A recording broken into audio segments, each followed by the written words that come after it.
بدل ما تسمع هو بيقول ايه او الشكوى بتاعته، انت قاعد بتفكر في الرد اللي هتقوله، زي يا عم كبر دماغك، ولا حصل معايا اصعب من كده. انت هنا قفلت النقاش اصلا وحسسته انك مش متعاطف معاه، فاكيد مش هيبقى غريب ان فجأة تلاقيه ساكت ومش مرتاح. ليه؟ عشان انت ما سمعتش، انت كنت مستني دورك تتكلم. بس هي دي المشكلة اللي بنتكلم عنها النهارده، ازاي نكون مستمعين جيدين ونبني حوار حقيقي يخرجنا بره الانا ويروح للي قدامي عايز ايه. خلونا نبدا باول نقطه، الاستماع النشيط. في نظريه لكارل روجرز في النظريه الشخصيه، الاستماع الجيد مش بس تسمع الكلام، ده تفهم كمان ايه اللي وراه وما تصدرش احكام قبل ما تسمع كل التفاصيل. مثلا تخيل ساره بتحكي لزوجها عن يومها الصعب في الشغل وتعبت ازاي والمواقف اللي قابلتها، نظرات الناس. هو بدل ما يسمع لكل ده قال لها على طول ما تقلقيش انا هكلم المدير بتاعي. هو هنا قفل النقاش وصدر لها فكره انه صعب يحس بيها او يتعاطف معاها. هي اكيد زعلت. ليه؟ عشان هي ما كانتش عايزه حل، هي كانت عايزه بس تتكلم وتحس ان في حد بيسمعها، ولو كان سمع كويس كان هيتفهم ان قصدها انا محتاجه دعم بس مش حل فعلي. علميا ده بيبقى اسمه الاستماع التعاطفي حسب دراسات جامعه هارفارد، اللي بيقلل التوتر بنسبه 30%. النقطه الثانيه انك ما تكونش مستني الفرصه بس عشان تقول اللي جواك من غير ما ترد على كلامه اصلا. افتكر حصل قبل كده في اجتماع مع احمد زميلي، كان بيشرح فكره جديده يعني، وانا الصراحه كنت عايز اقول رايي، ولما جه دوري واتكلمت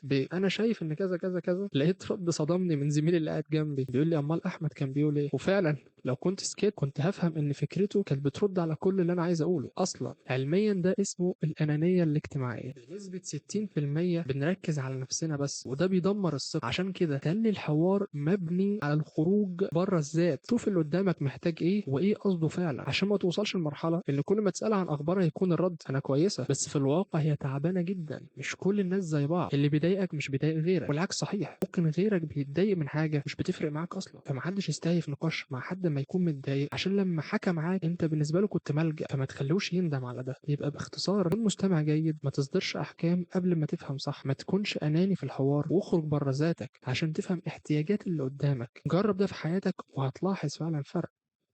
بس